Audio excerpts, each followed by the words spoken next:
Hello everybody, my name is Shonda Ashby, and I think that the most important thing that I've learned throughout the length of this course is that every child can learn. That is a basic belief that every teacher should hold in their hearts, and they should use that in an aspect to reach every child and make it their goal to teach that child in the way that they need to be taught. Every child is going to be unique and an individual. They'll need to be treated that way. They should not be treated as a bunch of kids.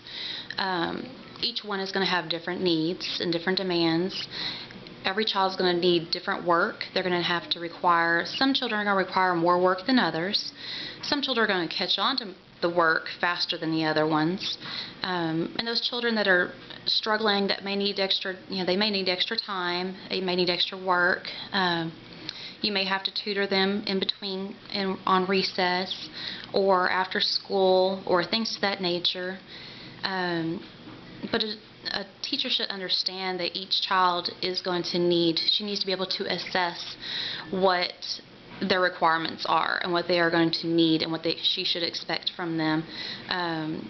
It's hard to expect one thing from one child and not expect it from another, but each child is going to be different, and they're all going to be different expectations from that. So I also believe that a teacher should try to differentiate between the three different styles of learners. You actually have your visual learners.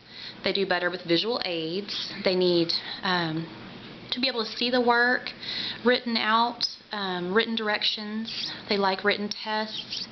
A teacher should try to teach them more with graphs or with charts, any type of visual aid like that. Then you have your auditory learners. Your auditory learners are going to need to hear the work. They need to be able to, they do better with oral, when you sit there and give them oral direction. They do better with oral tests and quizzes than if you were to write them out.